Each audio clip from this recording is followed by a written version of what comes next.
नमस्कार विद्यार्थियों, मैं हूं गणपत सेजू और आप सभी का स्वागत करता हूं आप ही के अपने channel GK with GS sir के अंदर। आज का जो अपना वीडियो रहेगा, हमारा राजस्थान कक्षा 8 एनसीईआरटी जो बुक है उसका A to Z फैक्ट है, वो आपके लिए मैं लेके आया हूं। वीडियो लंबा होगा क्योंकि एक ही वीडियो के अंदर हमारा राजस्थान है वो कंप्लीट करना है। और आप देख रहे हैं जीके विद जीएस सर और मैं हूं आपका दोस्त गणपत सेजू। मैं टाइम आपका बिना जाया किए अपन स्टार्ट करते हैं। राजस्थान में सर्वप्रथम 1711 में मराठों ने मेवाड़ में प्रवेश किया। तो ऐसा आ सकता है कि राजस्थान में सबसे पहले मराठों ने मेवाड़ में प्रवेश कब किया, मराठों ने राजस्थान में प्रवेश कब किया? तो 1711 के अंदर मेवाड़ में है, वो मेवाड़ से प्रवेश किया है। 1726 ईस्वी में मराठों ने कोटा व बूंदी पर आक्रमण किए तथा 1728 में डूंगरपुर बांसवाड़ा के शासकों ने खिराज देना स्वीकार कर लिया। सबसे पहले है उन्होंने किस पर आक्रमण किए हैं? तो मराठों ने कोटा व बूंदी पर आक्रमण किए थे 1726 में, और 1728 में है उन्होंने डूंगरपुर और बांसवाड़ा से है वो खिराज लिया है। खिराज बोले तो कर लिया है उनसे। 22 अप्रैल 1734 को बूंदी के शासक बुद्ध सिंह ने पुनः वहां का शासक बनाकर मराठों ने राजस्थान की राजनीति में प्रथम हस्तक्षेप किया। यह वेरी इंपॉर्टेंट है। मराठों ने सबसे पहले राजनीतिक रूप से राजस्थान में हस्तक्षेप है वो कब किया है? तो यह किया है 22 अप्रैल 1734 को। और कहां पर किया है? तो बूंदी में। क्या हुआ था कि बद्द सिंह और बुद्ध सिंह या बुद्ध सिंह एक ही बात है, उनको है वहां पर पुनः शासक बनाने के लिए उन्होंने सहयोग दिया था और यही उनका राजनीतिक प्रवेश था। फिर एक सम्मेलन आता है, बहुत ही फेमस है, उर्डा सम्मेलन, है ना। उर्डा सम्मेलन कब हुआ? ये डेट है वो ज्यादातर पूछी जाती है। तो उर्डा सम्मेलन है 17 जुलाई 1737 को हुआ था। और उर्डा कहां पर है? तो उर्डा भरतपुर में है। अध्यक्षता है इनकी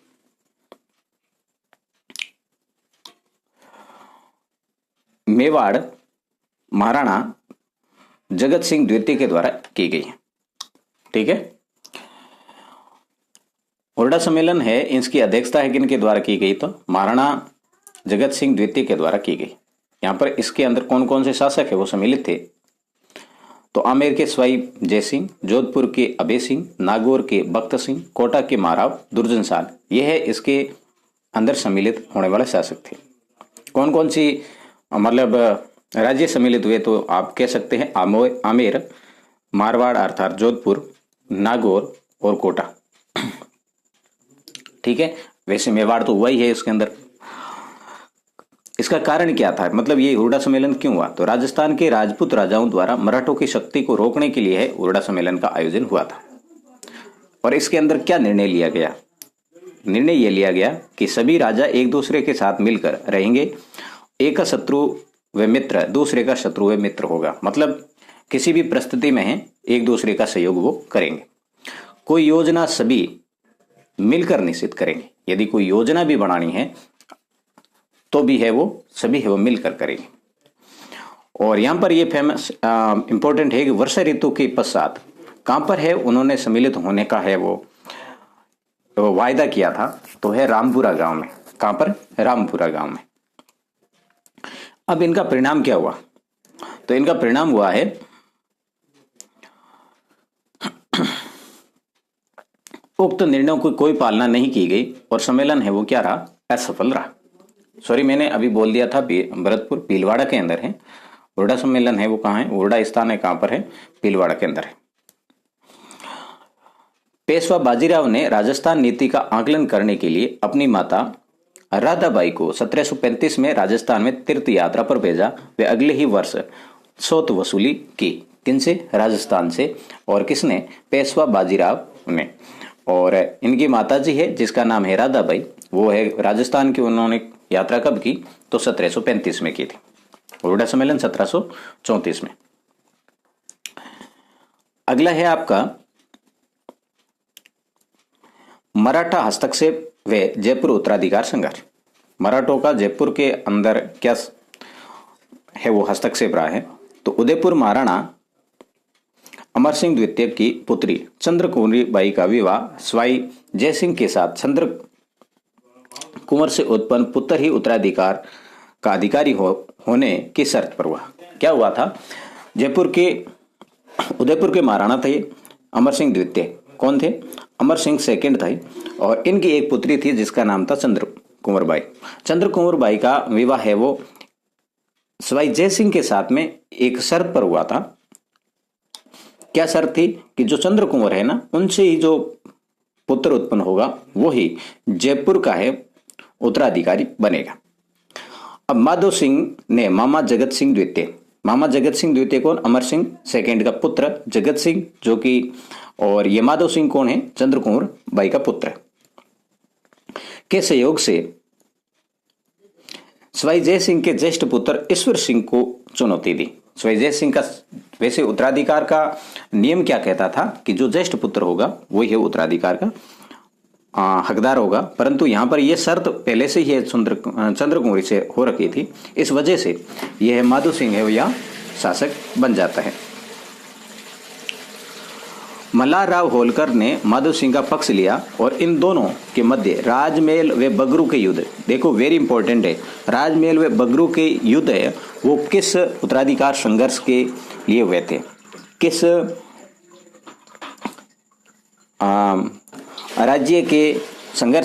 राज्य के घरेलू जो संघर्ष हुआ था उस पर हुए थे। तो राजमहल व बगरू के है जयपुर उत्तराधिकार संघर्ष से संबंधित है राजमहल और बगरू का युद्ध। और अपने सेनापति कौन? किसके सेनापति? मल्हार राव होलकर के सेनापति हरगोविंद नाटाणी की कुटिलता के कारण ईश्वर सिंह का जो सेनापति था हरगोविंद नाटाणी, इसकी कुटिलता के कारण है ईश्वरी सिंह ने है वो हार गया और फिर उन्होंने आत्महत्या कर ली।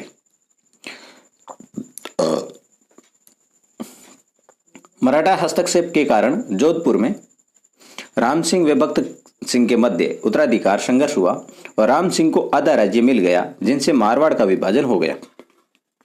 वो तो जयपुर वाला देख लिया, अब है मारवाड़ के अंदर है मराठा हस्तक्षेप कैसे था। तो जोधपुर में राम सिंह व भक्त सिंह के मध्य क्या हुआ था? उत्तराधिकार संघर्ष हुआ था। कौन? राम सिंह और भक्त सिंह। राम सिंह को आधा राज्य मिल गया, जिनसे मारवाड़ का विभाजन हो गया था। यह भी किनसे हुआ? मराठों का हस्तक्षेप होने के कारण। मेवाड़ में हरि सिंह व रतन सिंह के बीच में जो संघर्ष हुआ है यही मराठों के हस्तक्षेप के कारण हुआ था। किसके मध्य? उत्तराधिकार संघर्ष है मेवाड़ का हरि सिंह और रतन सिंह।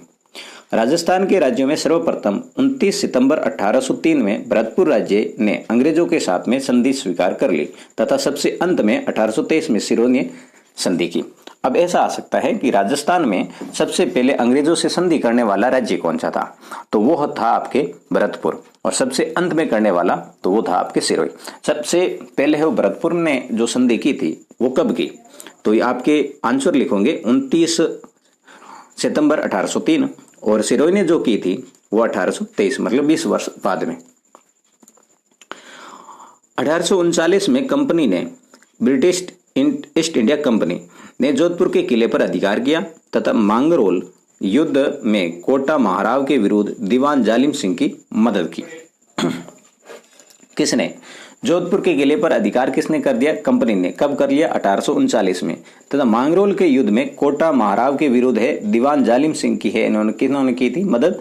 कंपनी ने की थी, मतलब अंग्रेजों ने की थी। ब्रिटिश कंपनी ने 1826 में अलवर राज्य में हस्तक्षेप कर अलवर राज्य को 2 हिस्सों में बांट दिया। ठीक है, 1826 में अलवर को 2 हिस्सों में बांटा गया था तथा भरतपुर के लोहागढ़ दुर्ग को नष्ट कर पॉलिटिकल एजेंट के अधीन काउंसिल की नियुक्ति की गई। यह हस्तक्षेप सारे किसके हैं? ब्रिटिश ईस्ट इंडिया कंपनी के हैं, अंग्रेजों के। 1844 में बांसवाड़ा महाराव लक्ष्मण सिंह की नाबालिगी के कारण अंग्रेज नियंत्रण की स्थापना की गई। कब? बांसवाड़ा में भी 1844 में है। अंग्रेजों ने बांसवाड़ा को अपने अधीन ले लिया क्योंकि लक्ष्मण सिंह है वो नाबालिग थे, मतलब छोटे थे, इस कारण है उन्होंने कहा इनसे शासन चलता नहीं है, और फिर अपने अधीन ले लिया। अब यहां पर आपके सामने आता है ये डूंगजी वे जवारजी वे लोटू जाट, ये 3 बहुत फेमस नाम हैं। ठीक है,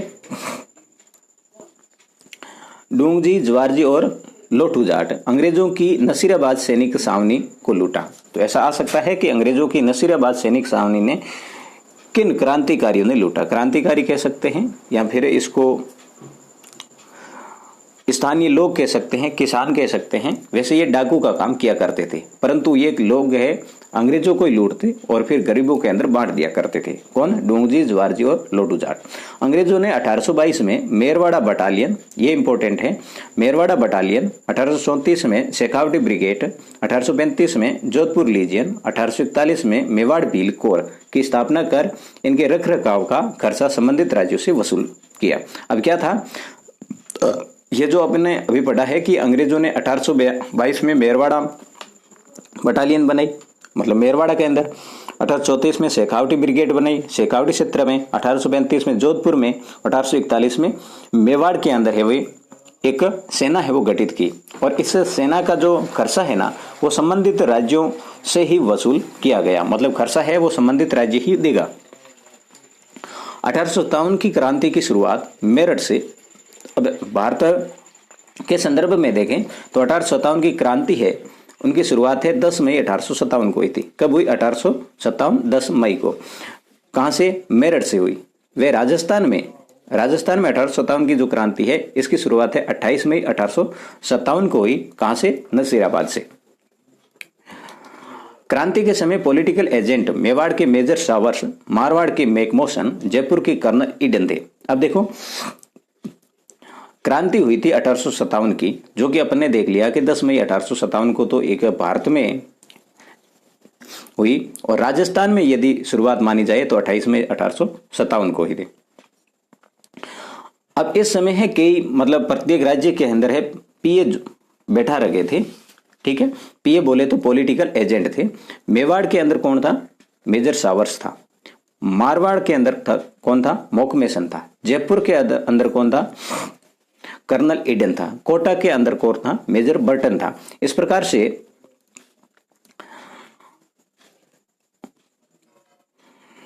ये पीए बैठा रखे थे। और 1857 की क्रांति के समय राजस्थान का एजीजी, मतलब प्रत्येक जो राज्य था, राज्य के अंदर एक एजीजी बैठाया जाता था। और क्रांति के समय राजस्थान का जो एजीजी था, एजेंट टू गवर्नर जनरल, वो था जॉर्ज पैट्रिक लॉरेंस। कौन था? जॉर्ज पैट्रिक लॉरेंस था। क्रांति के समय राजस्थान के अंदर कितनी छावनियां थी? तो 6 छावनियां थी। कितनी थी? 6 छावनियां थी। और वो कौन कौन सी थी, उनका मुख्यालय कहां पर था और उनकी रेजिडेंट है वो कौन सी थी? नसीराबाद छावनी, मुख्यालय इनका अजमेर में था। और यहां पर जो सेना थी, टुकड़ी जो थी, वो थी 15वीं बंगाल नेटिव इन्फेंट्री, जिनके द्वारा है यहाँ पर विद्रोह किया गया था, ठीक है। 15वीं बंगाल नेटिव इन्फेंट्री, नेटिव का इन्फेंट्री का अर्थ है पैदल सेना। नीमच के अंदर है छावनी थी और उसका जो मुख्यालय था ग्वालियर के अंदर था। मतलब नीमच से वर्तमान में एमपी, ठीक है, एमपी के अंदर पड़ता है, परंतु उस समय है वो राजस्थान में। मालवा, मेवाड़ और राजपूताना रेजिमेंट है यहाँ पर नियुक्त की गई थी। एरिनपुरा, और एरिनपुरा कहाँ पर पड़ता है? पाली के अंदर। और यहाँ पर जो टुकड़ी थी वो जोधपुर लीजियन थी। देवली है कहाँ पर पड़ता है? टोंक के अंदर। और यहाँ पर रेजिमेंट कौन सी थी? कोटा कंटिजेंट। ब्यावर है वो अजमेर में था। और यहाँ पर रेजिमेंट है वो मेर रेजिमेंट थी। और खेरवाड़ा है वो उदयपुर में है। और यहाँ पर है वो भील रेजिमेंट थी।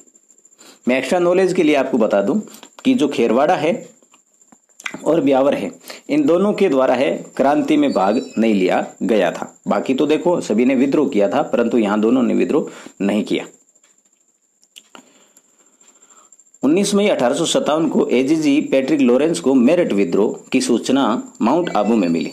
अर्थात राजस्थान में क्रांति की सूचना एजीजी को मिली। मतलब कब मिली? 19 मई को। देखो अपन ने देखा है कि 10 मई को है मेरठ के अंदर है क्रांति की शुरुआत हो जाती है, परंतु राजस्थान में इस क्रांति की शुरुआत की सूचना है सबसे पहले यदि लॉरेंस को मिली तो वो कब मिली? 19 मई को मिली। मतलब 9 दिन बाद में है पता चला कि है वो क्रांति है वो शुरू हो गई है। और उस समय ये कहां पर बैठे थे? तो माउंट आबू के अंदर थे। 28 मई 1857 को सैनिकों ने नसीराबाद छावनी में विद्रोह कर मेजर स्पोर्टिस वुड व न्यूबरी की हत्या कर दिल्ली की ओर प्रस्थान किया। यहां पर आपको याद यह रखना है कि नसीराबाद के अंदर है वो अभी देखा आपने 28 मई 1857, जहां पर है राजस्थान की क्रांति की शुरुआत है वो यहीं से मानी जाती है। और यहां पर है क्रांतिकारियों ने किन की हत्या कर दी, मेजर स्पोर्टिस वुड की और न्यूबरी की, इनकी हत्या करके है ये कहां पर चले जाते हैं, ये दिल्ली की तरफ। उसके बाद में नसीराबाद के बाद में कहां पर विद्रोह होता है, तो नीमच के अंदर होता है। वो कब, 3 जून 1857 को। 3 जून 1857 को सैनिकों ने विद्रोह कर दिया और किन के नेतृत्व में किया था, मोहम्मद अली बेग के नेतृत्व में। और यहाँ पर नेतृत्वकर्ता कौन थे नीमच में, मोहम्मद अली बेग। और इन्होंने है शस्त्रागार है उसके अंदर आग लगा दी। यहाँ के कप्तान मैकडोनाल्ड ने किले की रक्षा के प्रयास किए परंतु असफल रहा। सैनिक है वो चित्तौड़, हमीरगढ़, बनेड़ा में अंग्रेजों को लूटते हुए शाहपुरा पहुंचे। किस रास्ते होते पहुंचे भाई, ये है चित्तौड़, कहां से, नीमच से चित्तौड़ गए, चित्तौड़ से अमीरगढ़, फिर बनेड़ा और फिर है वो कहां पर पहुंच गए, ये शाहपुरा में पहुंच गए, जहां शाहपुरा के जागीरदार ने सैनिकों के लिए रसद की आपूर्ति की, मतलब उन्होंने है इनकी आवभगत की। शाहवर्ष जो कि मेवाड़ का पीए था, ने कोटा, बूंदी व मेवाड़ की सेनाओं की सहायता से नीमच पर पुनः अधिकार कर लिया। नीमच के बाद में है क्रांति कहां पर फूट जाती है, एरिनपुरा में। एरिनपुरा में 21 अगस्त को होती है। कब होती है, 21 अगस्त को। और यहां पर है 3 जून को। देखो कितना डिफरेंस पड़ा है। नेतृत्व करता है यहां पर मोती खां, सूबेदार शीतल प्रसाद और तिलक राम।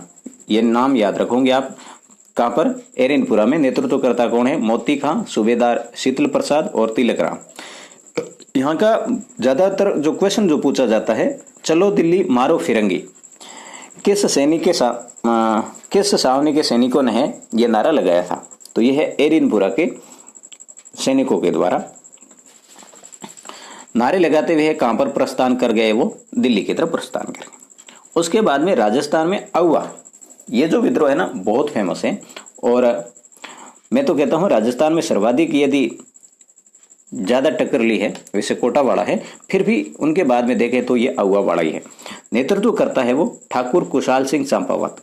अहुआ के अंदर नेतृत्व किसने किया है, ठाकुर कुशाल सिंह चंपावत के द्वारा। और बिथोड़ा का युद्ध, बिठोड़ा और बिथोड़ा दोनों ही आता है। बिठोड़ा का युद्ध है जो कि पाली में है, बिथोड़ा कहां पर है, पाली में है। 8 सितंबर 1857 को हुआ था। कब, 8 सितंबर 1857 को बिथोड़ा का युद्ध हुआ।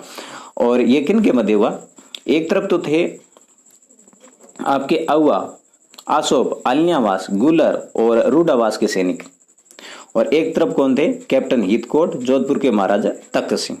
अब आपको दिख रही है, ये है वो पराजित हो गए और इनकी है वो जीत हुई। फिर आपके है चेलावास का युद्ध।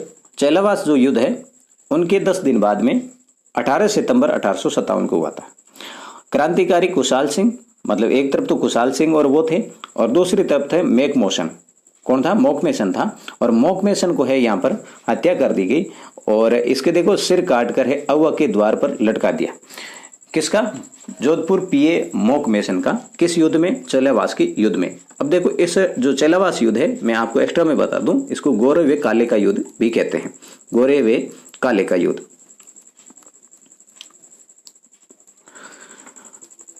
ब्रिगेडियर होम्स ने जनवरी 1858 को अहुआ पर अधिकार कर लिया। देखो ये मैकमोसन है वो हारा है, तख्त सिंह और इसका जो हीथकोट है, हीथकोट तो यहाँ पर मारा गया है, हीथकोट इसमें मारा गया था, तख्त सिंह है वो वापस चले गए। ये युद्ध हार गए थे परंतु यहाँ पर है अधिकार फिर से है वो किसने कर लिया, ब्रिगेडियर होम्स ने जनवरी 1858 में। फिर होता है कोटा के अंदर विद्रोह। कोटा में विद्रोह है 18 अक्टूबर 1857 को। नेतृत्व करता लाला जयदयाल और मेहराब खां। कौन है, लाला जयदयाल और मेहराब खां के द्वारा यहाँ पर नेतृत्व किया गया। विद्रोही सैनिकों ने कैप्टन बर्टन का सिर काटकर कोटा शहर में घुमाया। किसका, कैप्टन बर्टन, जो कि मैंने कहा था पीओ है कोटा का। सैनिक कोटा महाराव राम सिंह सेकंड को है कोटा दुर्ग में कैद कर दिया था। सैनिकों ने क्या है कोटा के महाराव कौन थे? राम सिंह द्वितीय। कौन है? राम सिंह द्वितीय। इनको है यहाँ पर है वो क्या कर दिया? कैद कर लिया था। 6 महीने तक इसको इस किले के अंदर ही रखा। जून 1858 तक अंग्रेजों ने अधिकांश रियासतें पुनः नियंत्रण पर स्थापित कर ली।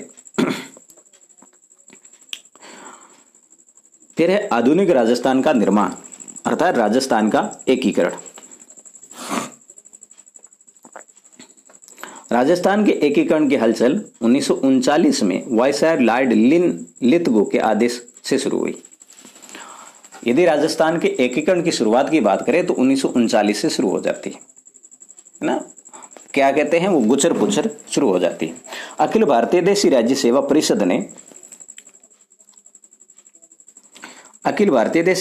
परिषद ने एक प्रस्ताव पारित कर यह निर्णय किया कि जिन रियासतों ने ठिकानों की आय 50 लाख रुपए से कम व जनसंख्या 20 लाख से कम है तो उन्हें पड़ोस के राज्य में मिला दिया जाएगा। यह किसने किया था? अखिल भारतीय देशी राज्य सेवा परिषद ने यह प्रस्ताव पारित किया। उसके अंदर यह कहा गया था जिनकी आय कितनी है? 50 लाख रुपए से कम और जनसंख्या है उस रियासत की 20 लाख से कम है तो उनको है आपके जो पड़ोसी राज्य हैं उसके अंदर मिलना पड़ेगा। उसके बाद में एक 22 मई 1946 को ब्रिटिश सरकार द्वारा देशी रियासतों का शीघ्र एकीकरण करने का ज्ञापन अर्थात आदेश जारी होता है। ब्रिटिश सरकार भी आदेश जारी करती है कि देशी रियासतें हैं वो शीघ्र है उनको क्या कर दिया जाएगा? एकीकृत किया जाएगा। भारत सरकार के रियासती विभाग के निर्णय अनुसार स्वतंत्र भारत में ही रियासतें अपना पृथक अस्तित्व रख सकती हैं जिनकी न्यूनतम आय, देखो वो ऊपर वाला देखो उसके अंदर एक वो तो था अखिल भारतीय देशी सेवा परिषद की प्रस्ताव था। अब ये जो प्रस्ताव है भारत सरकार के रियासती विभाग का, किसका है? रियासती विभाग का। और इन्होंने जो शर्त रखी है वो शर्त क्या थी कि इसकी न्यूनतम जो आय है 1 करोड़ रुपए, वहां पर 50 लाख से ऊपर होती तो वो स्वतंत्र रह सकते थे अखिल भारतीय देशी राज्य सेवा परिषद के अनुसार।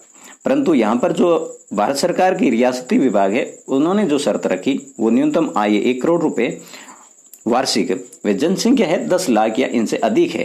तो इन शर्तों की राजस्थान में केवल 4 रियासतें हैं वो ही पूरा कर पाती थी जिनकी क्या थी? 1 करोड़ से अधिक तो वार्षिक आय थी और जनसंख्या 20 लाख से अधिक थी।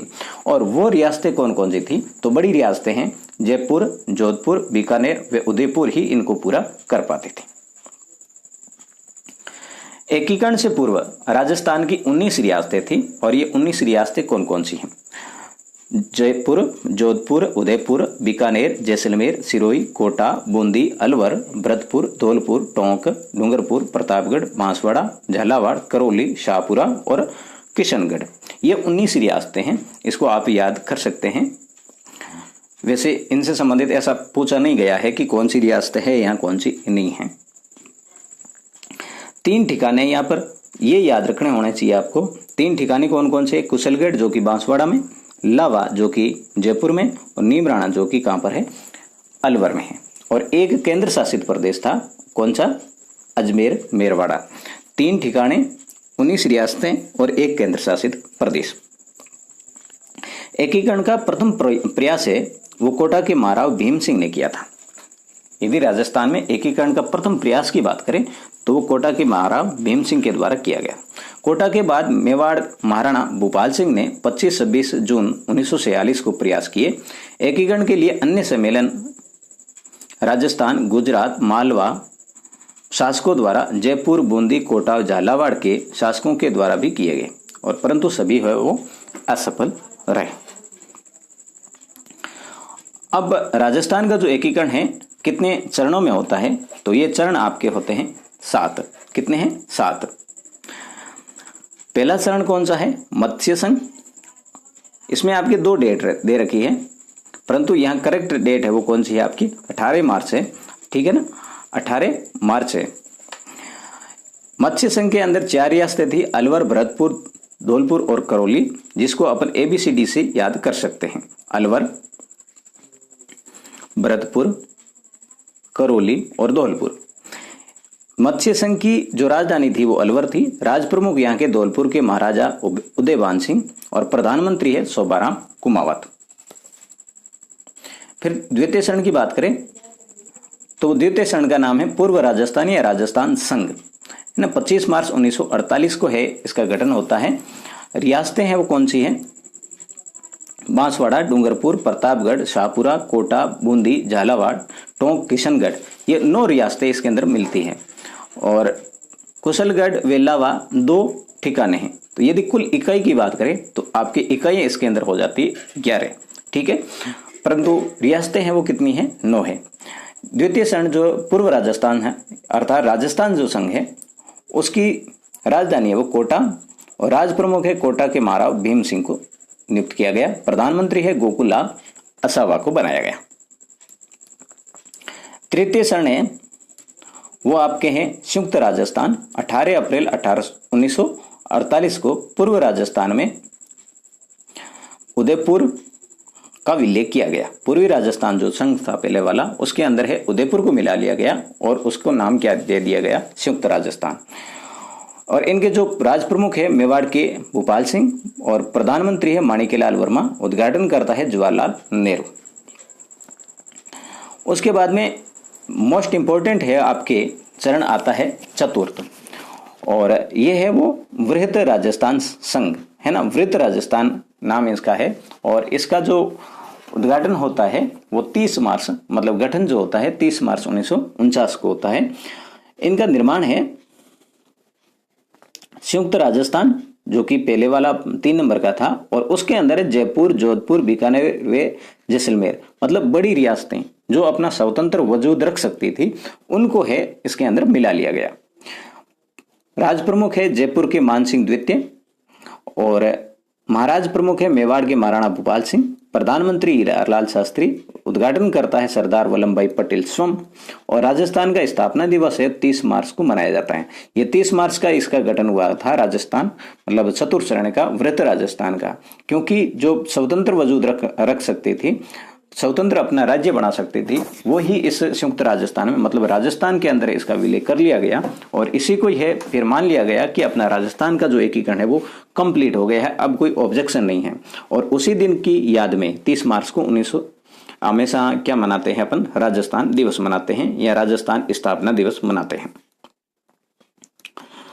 पंचम चरण संयुक्त वृत्त राजस्थान 15 मई 1949 को वृत्त राजस्थान में मत्स्य संघ में नीमराणा ठिकाना का विलय किया गया। षष्ठम चरण है आपका राजस्थान 26 जनवरी 1950 को संयुक्त वृत्त राजस्थान में सिरोही का विलय किया गया, मतलब आबू व देलवाड़ा क्षेत्र छोड़कर सिरोही का विलय कर लिया गया था। और अंतिम चरण है सप्तम, और इसके अंदर क्या था? वर्तमान राजस्थान है ये है अस्तित्व में आया 1 नवंबर 1956 को। ऐसा आ सकता है कि वर्तमान राजस्थान कब अस्तित्व में आया? तो 1 नवंबर 1956 को। और राजस्थान में आबू देलवाड़ा, अजमेर मेरवाड़ा और मंदसौर के सुनील टप्पा क्षेत्र का विलय किया गया। किसमें? राजस्थान के अंदर आबू देलवाड़ा, अजमेर मेरवाड़ा, मंदसौर का जो क्षेत्र था सुनील टप्पा उसका, और झालावाड़ का जो सिरोंज था ना उसको है मध्य प्रदेश में मिला लिया गया था।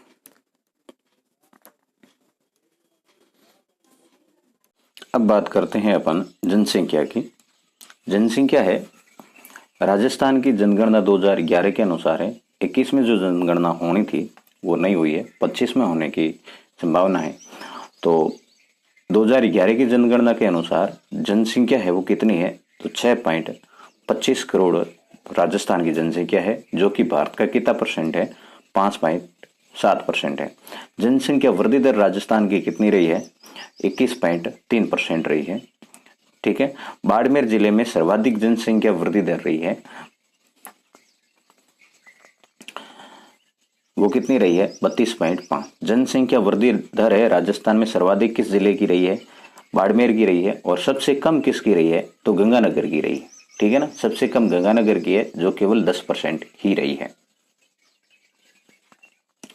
जनसंख्या घनत्व की बात करें, 1 वर्ग किलोमीटर में रहने वाले लोगों की संख्या है वो जनसंख्या घनत्व है, और वो है राजस्थान की 200 व्यक्ति प्रति वर्ग किलोमीटर। और सर्वाधिक जनसंख्या घनत्व वाला जिला कौन सा है? जयपुर है, जिसके 595 व्यक्ति है प्रति वर्ग किलोमीटर रहते हैं। और सबसे कम जनसंख्या घनत्व की बात करें तो वो है जैसलमेर का, और जहां यहाँ पर कितने लोग रहते हैं? 17 प्रति वर्ग किलोमीटर के हिसाब से। अब ये लिंगानुपात, राजस्थान का लिंगानुपात है 928 है, और 6 वर्ष से कम वर्ग के है वो उनका लिंगानुपात कितना है 888, मतलब बाल लिंगानुपात है वो कितना है 888 है। सर्वाधिक लिंगानुपात है वो डूंगरपुर का है 994, और सबसे कम लिंगानुपात धौलपुर का है 846 है। बात करते हैं साक्षरता की, तो साक्षरता है राजस्थान में वो है 66.11% है, और सर्वाधिक साक्षरता है कोटा की 76.6%, और सबसे कम साक्षरता है जालोर की 54.9%। सर्वाधिक पुरुष साक्षरता है, पुरुष साक्षरता की बात करें तो वो है 79.19%, और महिला साक्षरता की बात करें तो 52.14% है। ठीक है, ये तो था आपके साक्षरता से संबंधित। अब है उद्योग। उद्योग से संबंधित क्या फैक्ट है? उद्योग किसी एक विशेष उद्योग को औद्योगिक इकाई कहा जाता है। कोई भी एक उद्योग है उसे हम क्या कहते हैं? औद्योगिक इकाई कहते हैं। उद्योगों को द्वितीय व्यवसाय के रूप में शामिल किया जाता है। देखो, व्यवसायों को 3 श्रेणियों में है शामिल किया जाता है, 3 क्षेत्रों को में किया जाता है, प्रथम क्षेत्रक, द्वितीय क्षेत्रक और तृतीय क्षेत्रक। जबकि उद्योग जो है ना वो कौन सा क्षेत्रक माना जाता है? द्वितीय क्षेत्रक। आर्थिक क्रियाएं आपके दे रखा है, आर्थिक क्रियाएं हैं तो वो क्या है? धन की प्राप्ति हेतु किए जाने वाले वे समस्त क्रियाकलाप जिनसे मानव अपने एवं अपने परिवार का भरण पोषण एवं जीवन यापन करता है, सामान्यतः आर्थिक क्रियाएं कहलाती है। आर्थिक क्रियाएं क्या हुई कि धन की प्राप्ति हेतु किए जाने वाले समस्त क्रियाकलाप, धन की प्राप्ति हेतु जो भी मानव काम करता है और उस काम के बदले वे अपने परिवार का क्या करता है? भरण पोषण करता है, मतलब अपना जीवन यापन करता है। वो सारी क्रियाएं हैं वो क्या कहलाएगी? आर्थिक क्रियाएं कहलाएगी। ऊनी खादी में जैसलमेर की बर्डी, बीकानेर की कंबल, जैसलमेर व जोधपुर की मेरिनो खादी प्रसिद्ध है। देखो, ऊनी खादी के अंदर है वो जैसलमेर की बर्डी प्रसिद्ध है। बर्डी कहाँ की है? जैसलमेर की। कंबल कहाँ के है? बीकानेर के जो है वहां पर। जैसलमेर और जोधपुर की मेरिनो खादी है वो कहाँ की है? जैसलमेर जोधपुर की है। कोटा, बूंदी, भीलवाड़ा और उदयपुर जिले में गुड़ और खांडसारी का निर्माण ग्रामीण स्तर पर अधिक लोकप्रिय है। देखो, ग्रामीण स्तर पर कुटीर उद्योग के रूप में है गुड़ और खांडसारी का है सर्वाधिक है उत्पादन का किया जाता है। कुटीर उद्योग के रूप में कह रहा हूं तो वो है आपके कोटा, बूंदी, भीलवाड़ा और उदयपुर के अंदर। राज्य में अलवर, जोधपुर, कोटा, गंगानगर आदि जिलों में रिको द्वारा फूड पार्क विकसित किए गए हैं। ये इंपॉर्टेंट है, रिको द्वारा फूड पार्क है किन जिलों में विकसित किए गए हैं? तो है आपका अलवर, जोधपुर, कोटा और गंगानगर। देखो मित्रों, अभी तक आपने इस चैनल को सब्सक्राइब नहीं किया है तो प्लीज सब्सक्राइब कर लें और अपने सभी दोस्तों के साथ में शेयर भी करें, और नोटिफिकेशन बेल है उसको भी आप प्रेस कर लें। वीडियो आपको अच्छा लग रहा है तो इसको लाइक जरूर करें। राजस्थान में सर्वाधिक उपलब्ध खनिज रॉक फॉस्फेट है। राजस्थान में यदि सर्वाधिक उपलब्ध खनिज की बात करें तो वो कौन सा है? रॉक फॉस्फेट है। कौन सा है? रॉक फॉस्फेट है, जो देश का 90% यहाँ पर मिलता है। मतलब सर्वाधिक खनिज है और एकाधिकार मान सकते हैं क्योंकि 90% है, केवल राजस्थान के अंदर ही ये प्राप्त होता है। कौन सा? Rock phosphate. जयपुर का जौहरी बाजार सोने, चांदी के आभूषण एवं रत्नों के लिए विश्वविख्यात केंद्र है। जयपुर के अंदर जौहरी बाजार है वो है विश्वविख्यात है किसके लिए? चांदी और सोने के आभूषणों के लिए। जब जौहरी बाजार ही है तो सोने चांदी के लिए ही होगा। राज्य की पहली मिल अजमेर के ब्यावर में द कृष्णा मिल लिमिटेड के नाम से 1889 में स्थापित हुई थी। राज्य की पहली मिल की बात करें, पहली फैक्ट्री की बात करें तो वो कौन सी थी? आपके द कृष्णा मिल्स थी। और इसकी स्थापना कब हुई? 1889 में, और हुई कहां पर? ब्यावर, अजमेर के अंदर। ठीक है।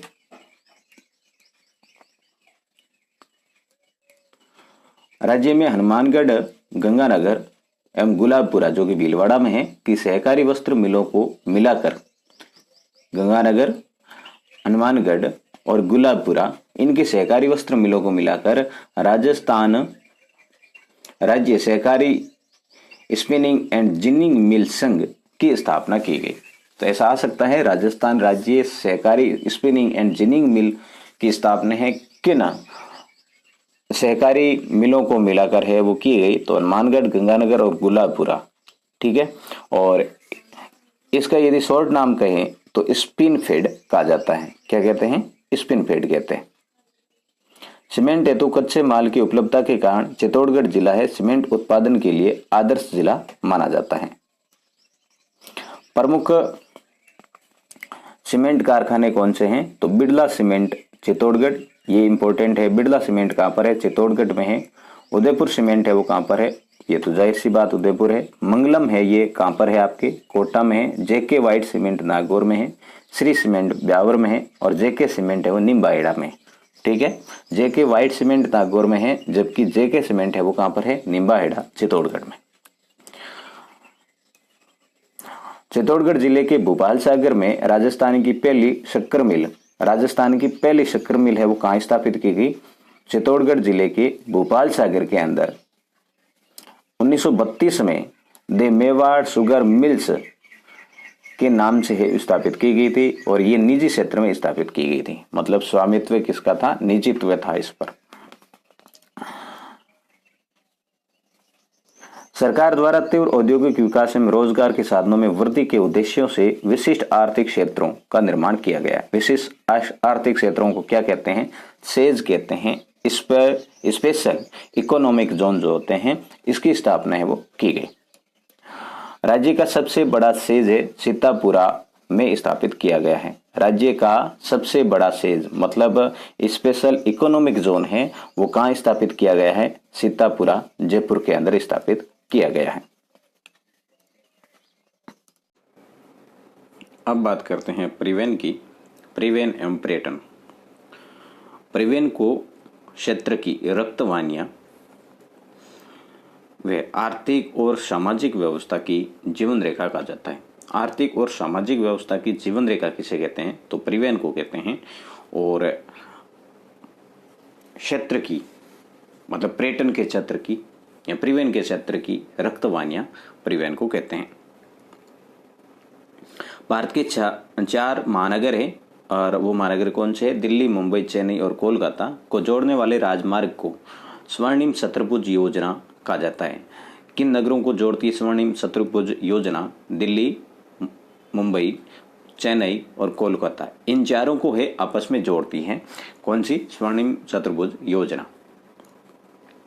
भारत में पहली रेल सन 1853 में मुंबई एवं थाने के बीच में चलाई गई। राजस्थान में पहली रेल 1874 में बांदीकुई दौसा से आगरा फोर्ट यूपी के बीच में चलाई गई। भारत में यदि पहली रेल की बात करें तो 1853 में मुंबई से थाने के मध्य, और राजस्थान में पहली रेल की बात करें तो बांदीकुई से आगरा फोर्ट के मध्य 1874 में। राज्य में 2 रेलवे जोन है। पहला जो रेलवे जोन है उत्तर पश्चिम रेलवे जोन, जिसका मुख्यालय जयपुर में है, और पश्चिम मध्य रेलवे जोन है जो कि जबलपुर वाला है। 5 रेलवे मंडल है। 2 तो रेलवे जोन है राजस्थान में और 5 रेलवे मंडल हैं। रेलवे मंडल कौन कौन से हैं? जयपुर, जोधपुर, बीकानेर, कोटा और अजमेर। ठीक है, कौन कौन से मंडल हैं? जयपुर, जोधपुर, बीकानेर, कोटा और अजमेर है वो रेलवे मंडल है और 2 रेलवे जोन है। राज्य में मेट्रो रेल की शुरुआत है जून 2015 में जयपुर से की गई। सांगानेर हवाई अड्डा जयपुर में स्थित है। राज्य का व्यस्तम अंतर्राष्ट्रीय हवाई अड्डा है।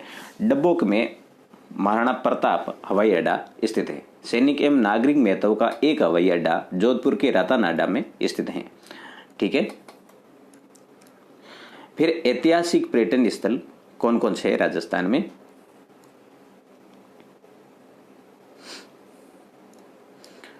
कालीबंगा व पीलीबंगा जो कि कहां पर है?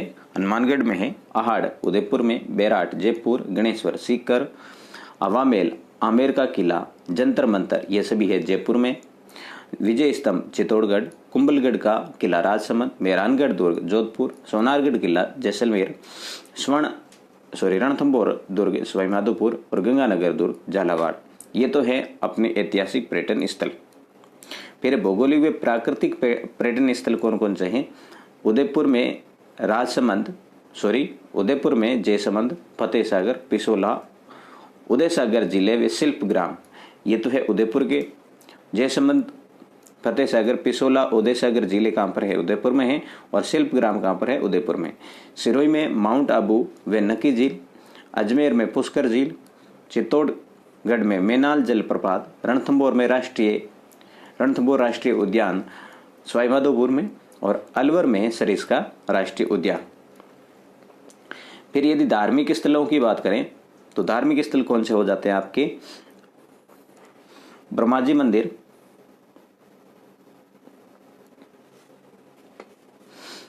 ख्वाजा मोइनुद्दीन चिश्ती की दरगाह, कपिल सरोवर।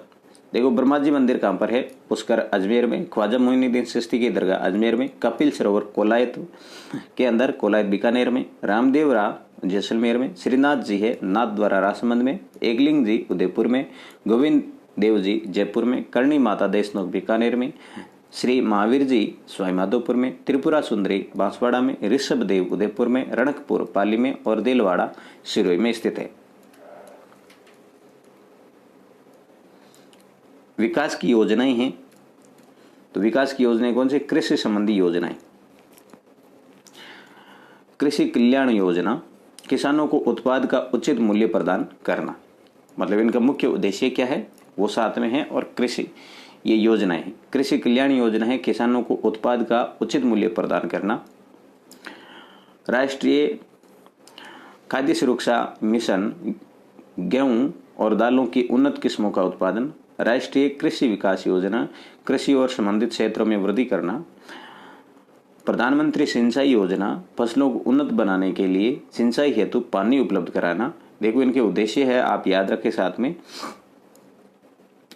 और साथ में प्रधानमंत्री फसल बीमा योजना, फसलों का बीमा करके किसानों को राहत देना। राष्ट्रीय आयुष मिशन, तो यह है औषधीय पौधों की खेती को प्रोत्साहन देना तथा दवाओं के लिए कच्चे पदार्थों की उपलब्धता को सहज बनाना। किसान कलेवा योजना, तो किसान कलेवा योजना जो है किसानों को गुणवत्ता युक्त पाने के लिए आर्थिक सहायता देना। फिर राजीव गांधी कृषि साथी सहायता योजना, तो कृषि एवं कृषि व्यापार के लिए व्यापारियों, कृषि श्रमिकों, मजदूरों को वित्तीय सहायता उपलब्ध कराना, ये इसका मुख्य उद्देश्य है। फिर आर्थिक क्षेत्र की योजनाएं हैं वो कौन कौन सी है आपके? भामाशाह रोजगार सृजन योजना, तो युवा शिक्षित बेरोजगारों, अनुसूचित जाति जनजाति, दिव्यांगजनों को स्वरोजगार के अवसर उपलब्ध करवाना है भामाशाह रोजगार सृजन योजना का मुख्य उद्देश्य है। फिर पंडित दीनदयाल उपाध्याय ग्रामीण कौशल योजना, तो ग्रामीण युवाओं को में कौशल विकास द्वारा गरीबी का निवारण करना इसका मुख्य उद्देश्य है। मुख्यमंत्री युवा संबल योजना, तो शिक्षित युवाओं को 2 वर्ष की अवधि के लिए बेरोजगारी भत्ता है वो किसके तहत दिया जाता है? मुख्यमंत्री युवा संबल योजना के तहत। भामाशाह योजना, तो वित्तीय एवं गैर वित्तीय लाभों को सीधे जरूरतों तक पहुंचाना। उसके बाद में स्वास्थ्य संबंधी योजनाएं, राजस्थान जननी शिशु सुरक्षा योजना, मातृ एवं शिशु मृत्यु दर को कम करना। आशा सहयोगिनी, गर्भवती महिलाओं के सुरक्षित प्रसव, स्वास्थ्य की देखभाल, घर पर पोषण एवं पोषक सहायक सेवा उपलब्ध कराना। राष्ट्रीय स्वास्थ्य मिशन, ग्रामीण एवं शहरी क्षेत्रों में स्वास्थ्य प्रणाली को मजबूत करते हुए न्याय संगत, सस्ती एवं गुणवत्ता युक्त स्वास्थ्य सेवाओं को सार्वभौम बनाना। जननी एक्सप्रेस, गर्भवती महिलाओं एवं जननी सुरक्षाओं को शिशुओं को चिकित्सा संस्थाओं तक लाना एवं घर ले जाना। आयुष्मान भारत, आयुष्मान भारत है सरकारी एवं निजी अस्पतालों को सामाजिक एवं आर्थिक रूप से पिछड़ी जातियों को कैशलेस इलाज देना है वो किसके तहत किया जाता है? आयुष्मान भारत के तहत। फिर मुख्यमंत्री निःशुल्क दवा योजना एवं मुख्यमंत्री निःशुल्क जांच योजना, सर्वाधिक उपयोग में आने वाली दवा राज्य के सभी चिकित्सा संस्थाओं में निःशुल्क उपलब्ध करवाना एवं वहां बीमारियों की निःशुल्क है जांच करना, ये इसका मुख्य उद्देश्य है। फिर है महिलाओं के सशक्तिकरण हेतु राज्य द्वारा संचालित योजनाएं, बेटी बचाओ बेटी पढ़ाओ योजना, कन्या भ्रूण हत्या रोकना और बालिका शिक्षा को प्रोत्साहन देना, स्वास्थ्य स्वावलंबन योजना, तो गरीब महिलाओं, विधवा, परित्यक्ता और ग्रामीण महिलाओं के जीवन स्तर में सुधार करना, साइना अभियान, बाल विवाह से मुक्ति प्राप्त करना, ये बहुत इंपॉर्टेंट है। साइना अभियान है वो बाल विवाह से मुक्ति प्राप्त करना, गरिमा बालिका संरक्षण सम्मान, बालिका संरक्षण में संलग्न व्यक्तियों एवं संगठनों को सम्मानित करना, मुख्यमंत्री राजश्री योजना, लड़कियों में शिक्षा एवं स्वास्थ्य की स्थिति में सुधार करना, IM शक्ति फंड, महिला स्वयं सहायता समूह को आर्थिक सहायता प्रदान कर महिलाओं को आत्मनिर्भर बनाना। अब है ग्रामीण विकास की योजनाएं। मुख्यमंत्री आदर्श ग्राम पंचायत योजना, पंचायत चयनित गांवों में कृषि, शिक्षा, स्वास्थ्य, पर्यावरण के साथ साथ लोकतांत्रिक मूल्यों का विकास करना। स्वच्छ भारत अभियान, स्वच्छता हेतु देश को खुला शौच मुक्त बनाना व कचरे का संग्रहण व निस्तारण करना। अटल भूजल योजना, सामुदायिक सहयोग के माध्यम से भूजल प्रबंधन में सुधार लाना। स्पेशल एरिया डेवलपमेंट प्रोग्राम, विशेष क्षेत्रों जैसे मेवात, डांग, डांगरा, मगरा सीमांत क्षेत्रों का विकास करना। मनरेगा, महात्मा गांधी ग्रामीण रोजगार गारंटी योजना, इसके तहत ग्रामीण परिवारों को वर्ष में न्यूनतम 50 दिन का रोजगार उपलब्ध करवाना।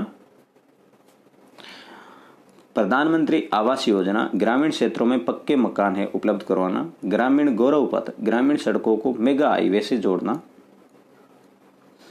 प्रधानमंत्री ग्राम सड़क योजना, ग्रामीण क्षेत्रों में सड़कों का विकास करना। शिक्षा संबंधी योजनाएं कौन सी है? निःशुल्क पाठ्य पुस्तक वितरण योजना, विद्यार्थी सुरक्षा दुर्घटना बीमा योजना, गार्गी पुरस्कार, निःशुल्क साइकिल वितरण योजना, लैपटॉप वितरण योजना, मुख्यमंत्री हमारी बेटी योजना और अक्षय पेटिका योजना। फिर है समाज के कमजोर व उपेक्षित वर्गों हेतु योजना, अनुप्रति योजना, उत्तर मैट्रिक छात्रवृत्ति योजना, विधवा पुनर्विवाह प्रोत्साहन योजना, सहयोग एवं उपहार योजना, वृद्धावस्था पेंशन योजना, मुख्यमंत्री एकल नारी पेंशन योजना, मुख्यमंत्री विशेष योग्य जन सम्मान पेंशन योजना। राज्य की लोक कल्याणकारी योजनाओं का लाभ आमजन को सरलता, सुगमता एवं पारदर्शिता रूप से पहुंचे, इसके लिए राजस्थान जन आधार योजना 2019 प्रारंभ किया गया। तो राजस्थान जन आधार योजना का उद्देश्य क्या है? यह था।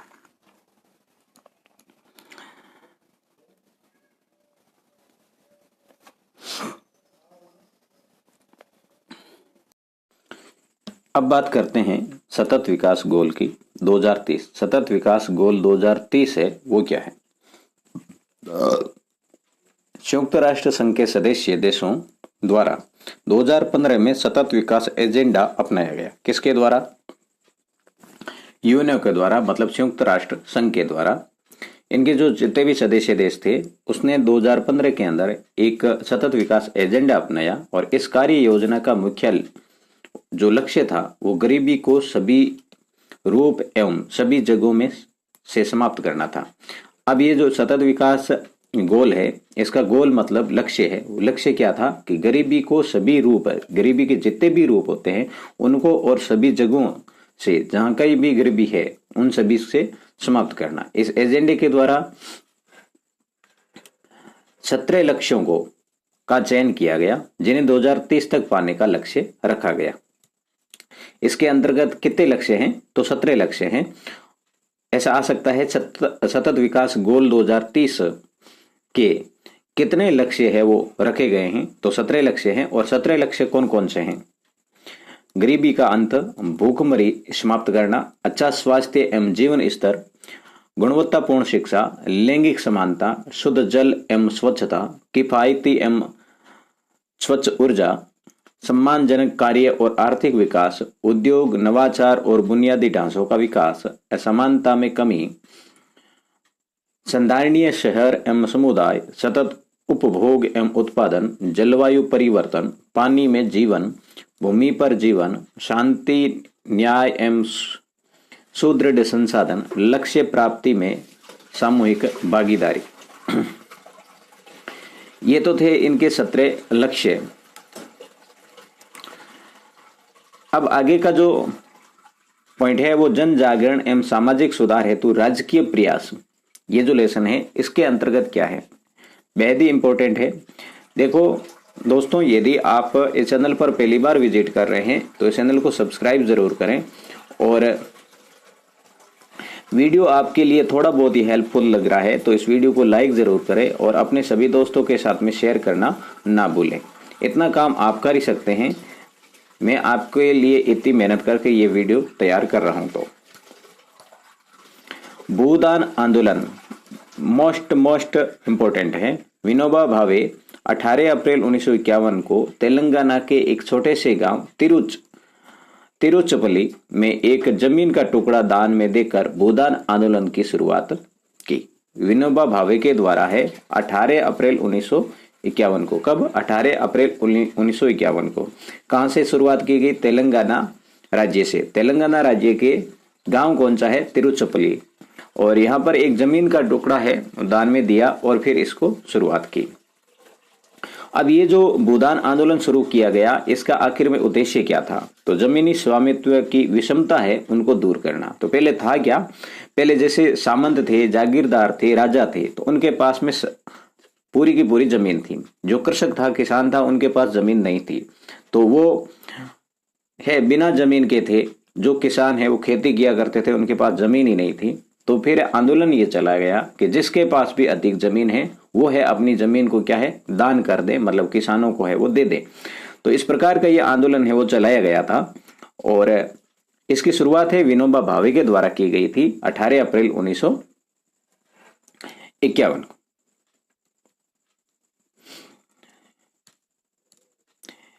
विनोबा भावे ने भूस्वामियों से उनकी कुल जमीन का 6वां हिस्सा दान में देने की अपील की। तो यहां पर ये ध्यान रखना है कितना, कौन सा वह हिस्सा है वो दान करने की अपील की थी, तो 6वां हिस्सा।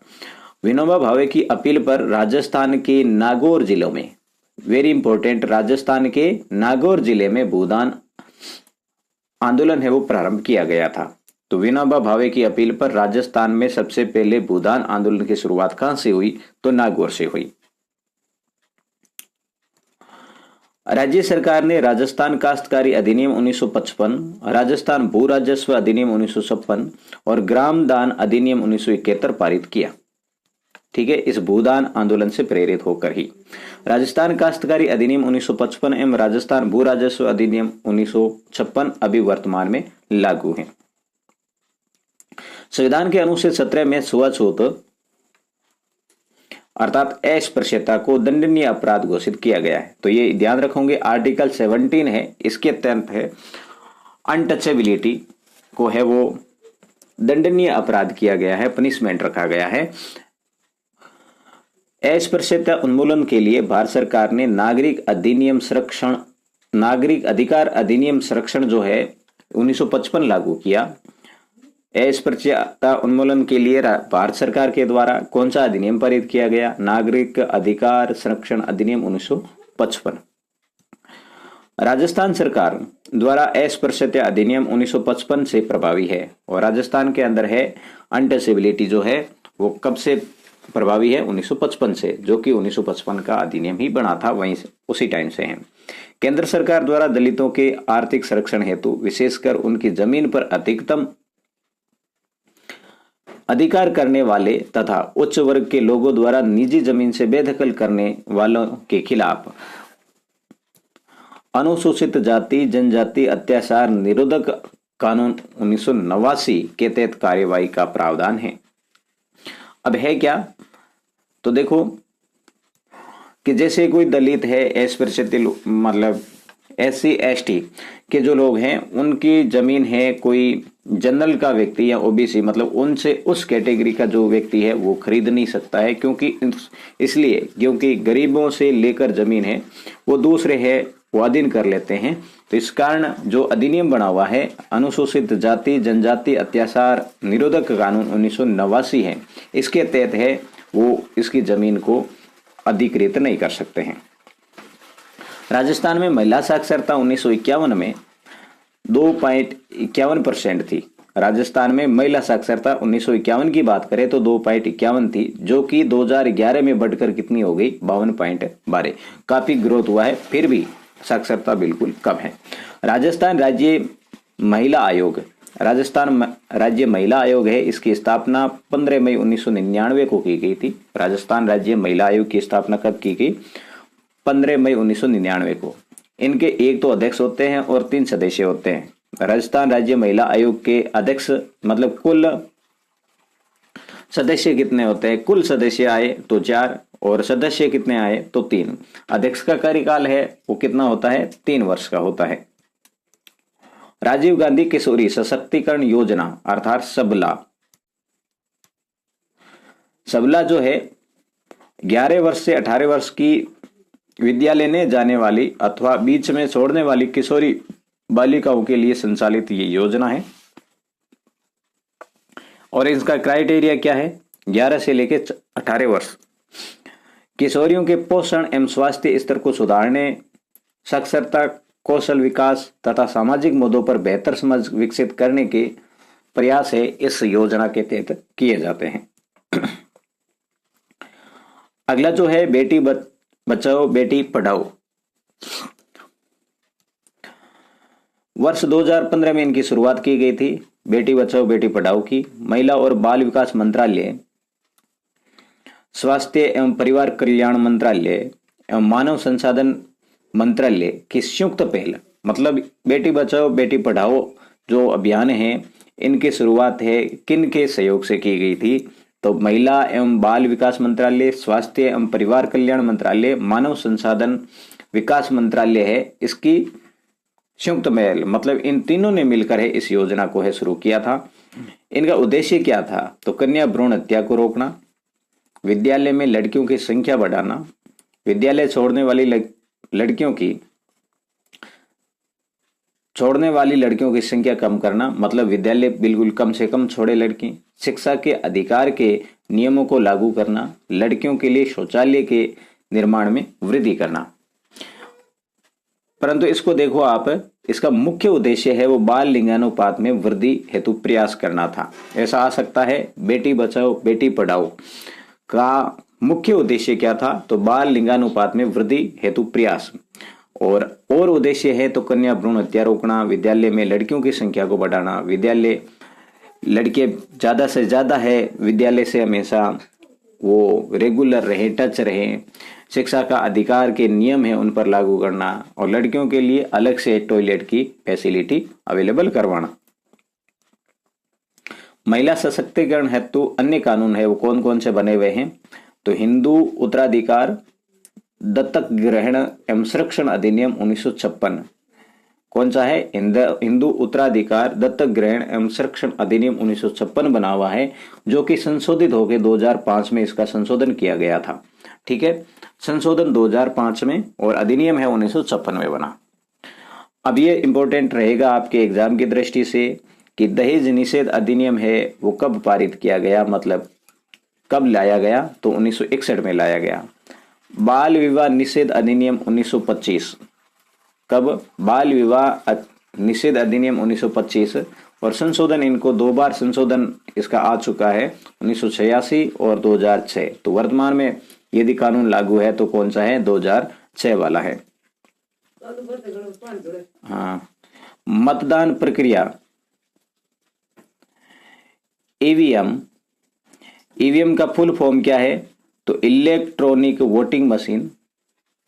क्या है full form? Electronic voting machine द्वारा अधिकतम 16 उम्मीदवारों को वोट दिया जा सकता है। मतलब एक ईवीएम से कितने उम्मीदवारों को वोट दिया जा सकता है? 16।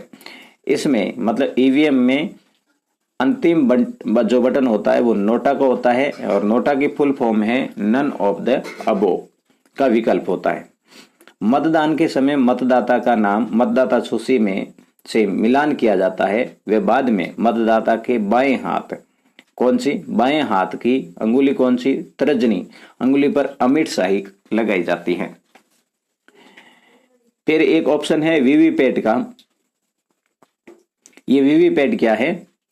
Voter verifiable paper audit trial, full form इसकी क्या है, voter verifiable paper audit trial. और ये एक प्रिंटर युक्ति है जिससे बैलेट पर्ची प्रिंट होती है। देखो आपने यदि मतदान देते वक्त देखा है तो मतदान जब अपन करते हैं तो उसके पास में एक ऐसा बॉक्स होता है और बॉक्स के अंदर यहाँ पर जो स्क्रीन है वहां पर अपने को किसको वोट दिया है अपने वो दिखाई देती है, ठीक है। और फिर वो पर्ची है इसके अंदर स्टोर हो जाती है, अपन नहीं ले सकते परंतु देख जरूर सकते हैं अपन ने वोट किसको दिया था। तो वो होती है वीवीपैट। और ये पर्ची है कितने सेकंड, देखो बहुत ही इंपॉर्टेंट है, ये पर्ची 7 सेकंड तक एक पारदर्शी बॉक्स में मतदाता को दिखाई देती है, ठीक है। कितने सेकंड तक, 7 सेकंड तक। फिर है स्वीप। स्वीप क्या है, systematic voters education and electoral participation programme. SVEEP की फुल फॉर्म क्या है, systematic voters education and electoral participation programme.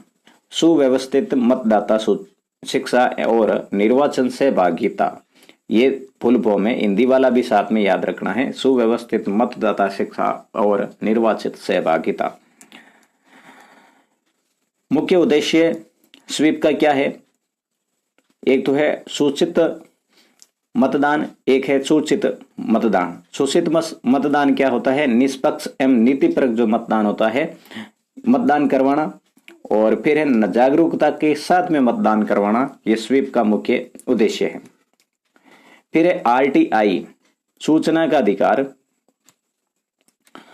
RTI right to information, Rajasthan के राजसमंद जिले, कौन सा जिला, राजसमंद जिले की भीम तहसील के देवडूंगरी गांव में मजदूरों एवं किसानों ने अपनी मजदूरी से संबंधित सरकारी रिकॉर्ड जैसे हाजिरी और भुगतान रजिस्टर की प्रतियां मंगाने के लिए संघर्ष किया और इसी मांग के आधार पर वर्ष 2000 में राजस्थान सूचना अधिकार कानून बनाने वाला पहला राज्य बना, ठीक है। कब, 2000 में। तो आरटीआई है वो कब लागू किया गया है, 2000 में लागू किया गया। और सबसे पहले इसके लिए संघर्ष किसने किया था, राजस्थान के अंदर राजसमंद जिले की भीम तहसील की देवडूंगरी गांव के जो लेबर थी उनके द्वारा यह संघर्ष किया गया था। निःशुल्क और अनिवार्य बाल शिक्षा का अधिकार अधिनियम अर्थात RTE right to education, Bharat सरकार द्वारा 2009 में ये जो अधिनियम है ये निर्मित किया गया था। और राजस्थान सरकार ने राजस्थान निःशुल्क एवं अनिवार्य बाल शिक्षा का अधिकार है अधिनियम 2010 बनाया, जो कि 1 अप्रैल 2011 को लागू हुआ। 6 से 14 वर्ष के बच्चों को निःशुल्क एवं अनिवार्य प्रारंभिक शिक्षा कक्षा 1 से 8 का प्रावधान किया गया और निजी विद्यालयों में 25% सीटें हैं इनके लिए, मतलब निःशुल्क प्रवेश की आरक्षित रखी गई है, जो कि उसकी प्रथम क्लास जो होती है विद्यालय की उसमें प्रवेश दिया जाता है। बाल अधिकार समझौता। बाल अधिकार समझौता क्या है, तो 20 नवंबर 1989 को संयुक्त राष्ट्र की आम सभा द्वारा ये बाल अधिकार समझौता पारित किया गया, 20 नवंबर 1989। और भारत ने बाल अधिकार जो समझौता है इस पर अपनी जो सहमति है वो कब प्रदान की गई, 1992 में। अपना हस्ताक्षर कब किया, 1992 में। किस पर, बाल शिक्षा अधिकार, बाल अधिकार समझौता पर। बच्चों के ये अधिकार 4 मूल सिद्धांतों पर आधारित है यथा, देखो 4 मूल सिद्धांत है बाल अधिकार समझौता के, वो कौन से हैं, एक तो है जीने का अधिकार, सुरक्षा का अधिकार, विकास का अधिकार और सहभागिता का अधिकार। इन पर है बाल समझौता, बाल अधिकार समझौता है वो टिका हुआ है। चाइल्ड हेल्पलाइन नंबर कितने हैं, तो ये भी पता होना चाहिए। Child helpline number 1098। राजस्थान संपर्क पोर्टल, शुरुआत है सितंबर 2019 को। कोई भी व्यक्ति कार्यालय में उपस्थित हुए बिना समस्याओं को ऑनलाइन दर्ज करवा सकता है।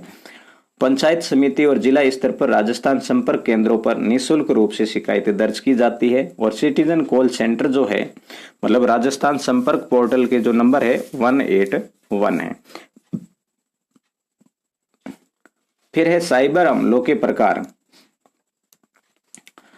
साइबर हमलों के प्रकार कौन कौन से हैं, तो एक है रैनसमवेयर। कौन सा है? रैनसमवेयर। रैनसमवेयर क्या होता है? एक तरह का वायरस है ये, जो अपराधी द्वारा लोगों के सिस्टम अर्थात कंप्यूटर के अंदर घुसाकर फाइलों को नुकसान पहुंचाता है। मतलब ये जो भी साइबर सुरक्षा हमले हैं ये ऑनलाइन काम में ही किए जा सकते हैं, मतलब टेक्निकल है ये सारे। तो ये कोई भी किसी का सिस्टम है, मोबाइल कंप्यूटर है, तो उसके अंदर ऐसा कोई एंटीवायरस है, वायरस घुसा दिया जाता है जिनसे कि वो फाइलें हैं वो चुरा लिया जाती है। फिर है आपका मालवेयर। मालवेयर क्या है? कंप्यूटर किसी फाइल या प्रोग्राम को नुकसान पहुंचाता है। कंप्यूटर की कोई भी फाइल है या प्रोग्राम है उनको है मालवेयर नुकसान पहुंचाता है। ये भी एक क्या है? वायरस ही है, कंप्यूटर वायरस है। वार्म और ट्रोजन, देखो ये इनके नाम है, जैसे मालवेयर के नाम है कंप्यूटर वायरस, वर्म और ट्रोजन, ये मालवेयर है। फिर है साइबर धोखाधड़ी।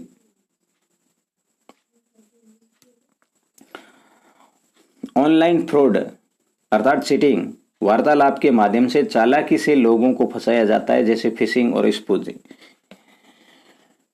स्पूफिंग। तो ये क्या होता है?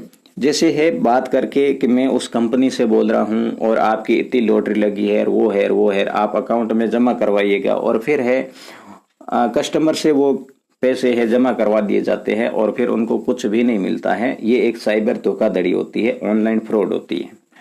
पहली है फिशिंग। इसके दो प्रकार है साइबर धोखाधड़ी के, मतलब ऑनलाइन फ्रॉड के। एक है फिशिंग, इसमें लोगों के प्रतिष्ठित या विश्वस्त संस्थानों के नाम से फर्जी ईमेल भेजे जाते हैं, जिसको उद्देश्य डाटा अर्थात नेट बैंकिंग है उनको चुराना होता है। तो इसके अंदर है कि हम तो उस कंपनी से है, कोई मतलब बड़ी कंपनी का नाम लेकर है वो मेल किया जाता है और फिर है उसको एक लिंक देते हैं, लिंक पर क्लिक करने पर है अपने सारे जो डाटा है वो उनके पास पहुंच जाते हैं। फिर स्पूफिंग। स्पूफिंग क्या है? इसमें ठगी करने वाला व्यक्ति किसी वैध व्यवसाय, पड़ोसी या विश्वस्त होने के बहाने से किसी अन्य की पहचान, व्यक्तिगत जानकारी प्राप्त करने का प्रयास करता है।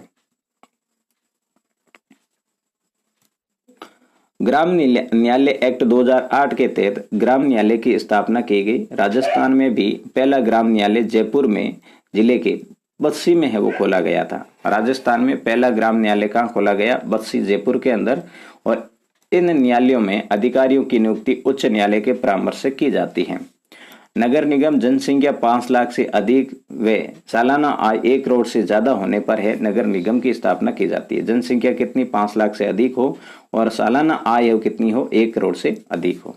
फिर नगर परिषद की स्थापना कैसे होती है? तो जनसंख्या 1 लाख से 5 लाख तक, मतलब 1 लाख से अधिक हो और 5 लाख से कम हो। 5 लाख से अधिक होने पर नगर निगम हो जाएगा। वार्षिक आय की कोई बाउंडेशन नहीं है। फिर नगर पालिका है। नगर पालिका में 15,000 से अधिक है वो जनसंख्या हो और 1 लाख से कम हो तो नगर पालिका की स्थापना की जाती है। राजस्थान में कला एवं संस्कृति। दुर्ग है, पहले आपके दे रखा है परिखा। परिखा क्या होता है? दुर्ग के चारों ओर खाई जिसमें पानी भरकर जहरीले जानवर छोड़कर शत्रु को रोका जाता है। परिखा, खा का अर्थ होता है खाई, और दुर्ग के चारों तरफ क्या खोदी जाती है? खाई, और फिर उसके अंदर जल भर दिया जाता है। जल भरने के बाद में यहाँ पर विषैले जो जहरीले जानवर होते हैं वो छोड़ दिए जाते हैं ताकि यह शत्रु सेना है उस पर उसको पार करके नहीं आ पाए। राजस्थान में दुर्गों के लिए किला, गढ़ शब्दों का प्रयोग किया गया है। पहले बात करते हैं अपन बूंदी दुर्ग की। तो बूंदी शहर की उत्तरी शोर की पहाड़ी पर है बूंदी दुर्ग बना हुआ है। इनका निर्माण है 1354 ईस्वी में राव बर सिंह के द्वारा किया गया था। इसके अंदर जो बूंदी दुर्ग है इसके अंदर महल कौन कौन से हैं? छत्रसाल महल, यंत्रशाला, बादल महल और अनिरुद्ध महल।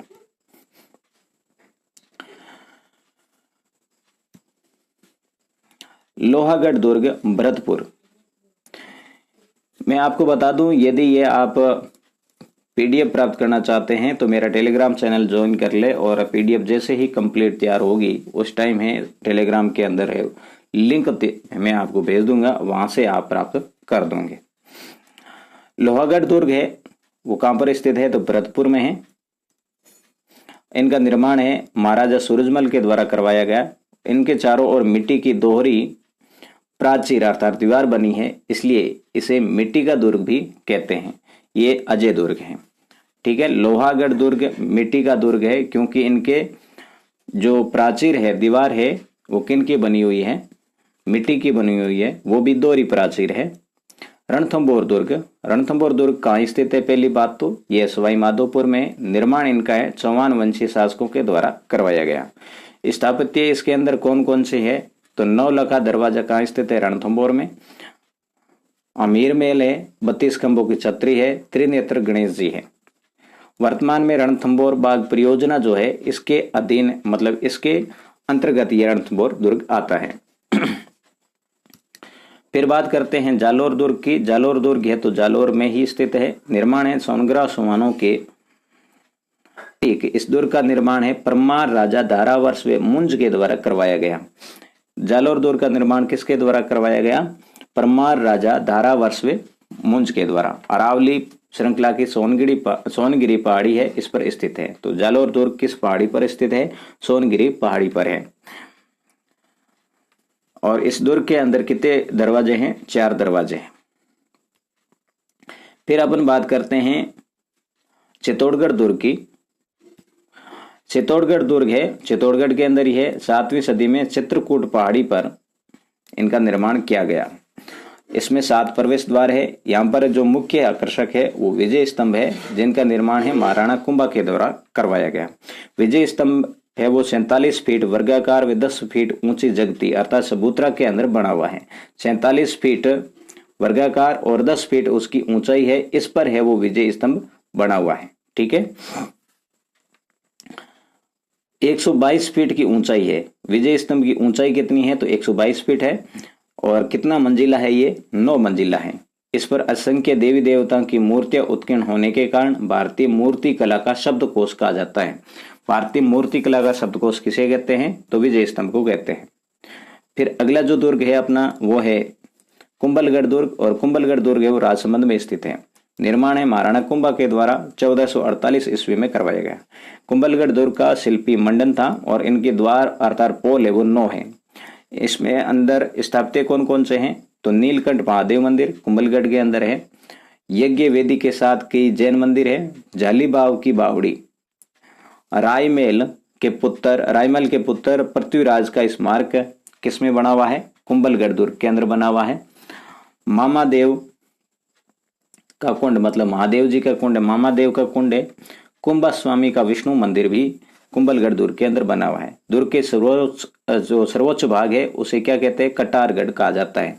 में महाराणा प्रताप का जन्म हुआ था। महाराणा प्रताप का जन्म कहाँ हुआ था? तो कुंभलगढ़ दुर्ग के अंदर कटारगढ़ जो लघु दुर्ग है उसके अंदर महाराणा प्रताप का जन्म हुआ था। तो कुंभलगढ़ का सर्वोच्च भाग जो है क्या किस नाम से जाना जाता है? कटारगढ़ के नाम से जाना जाता है। आमेर दुर्ग, आमेर दुर्ग कहाँ पर स्थित है? जयपुर में है। और दुर्ग के प्रवेश द्वार गणेश गेट पर शिला देवी की प्रसिद्ध मंदिर स्थित है। आमेर दुर्ग पर किसका मंदिर है? तो यह शिला देवी का मंदिर है। गागरोन दुर्ग झालावाड़ में स्थित है। काली सिंध व अव नदियों के संगम पर निर्मित ये एक जल दुर्ग है। गागरोन दुर्ग है वो कौन सा दुर्ग है? जल दुर्ग है। हिंदू मुस्लिम एकता का यह प्रतीक है। अन्य यदि दुर्गों की बात करें तो मेहरानगढ़ दुर्ग जोधपुर में स्थित है। जूनागढ़ दुर्ग बीकानेर में है। सोनारगढ़ दुर्ग है वो जैसलमेर में स्थित है। दुर्गों के बाद में अपन बात करेंगे अब मंदिरों की। मंदिरों का निर्माण अर्थात विकास गुप्त काल से माना जाता है। ऐसा आ सकता है कि मंदिरों का निर्माण है वो कब से शुरू हुआ है? तो इसका है गुप्त काल से। मेवाड़ के प्रमुख मंदिर कौन कौन से हैं? मेवाड़ बोले तो उदयपुर क्षेत्र, जगदीश मंदिर उदयपुर, सहस्त्रबाहु मंदिर नागदा उदयपुर में। देखो सहस्त्रबाहु मंदिर है उसको सासबाहु मंदिर कहा जाता है, अभी सासबाहु मंदिर कहते हैं, वैसे इसका नाम सही है सहस्त्रबाहु है। और ये कहां पर है? नागदा उदयपुर में। अंबिका माता मंदिर है वो जगत उदयपुर में। श्रीनाथ जी का मंदिर नाथद्वारा राजसमंद में है। श्री एकलिंग नाथ जी का मंदिर है उदयपुर में। ऋषभ देव जैन मंदिर उदयपुर में। श्री सार भुजानाथ मंदिर है गढ़बोर राजसमंद के अंदर है। ये थे मेवाड़ के। अब मारवाड़ के प्रमुख मंदिर, देलवाड़ा जैन मंदिर आबू पर्वत सिरोही में, रणकपुर जैन मंदिर पाली में, किराड़ू का मंदिर बाड़मेर में, ओशा के मंदिर है वो जोधपुर में है। हाड़ौती क्षेत्र के जो मंदिर है वो कौन कौन से हैं? तो हिंदू मंदिर बड़ोली का हिंदू मंदिर है वो कहाँ पर? राउतबाटा कोटा में है। भंडदेवरा का शिव मंदिर है वो बारां में है। कसवा मंदिर कहाँ पर है? कोटा में है। भंडदेवरा शिव मंदिर ध्यान रखोगे बारां है। कसवा मंदिर कोटा में है। कमलेश्वर महादेव मंदिर बूंदी में। सूर्य मंदिर झालरा पाटन झालावाड़ के अंदर स्थित है। अब बात कर लेते हैं शेखावटी क्षेत्र के मंदिर है वो कौन से हैं? तो शेखावटी क्षेत्र के प्रमुख मंदिर है आबानेरी मंदिर दौसा, खाटू श्याम जी का मंदिर सीकर, गोविंद देव जी का मंदिर जयपुर।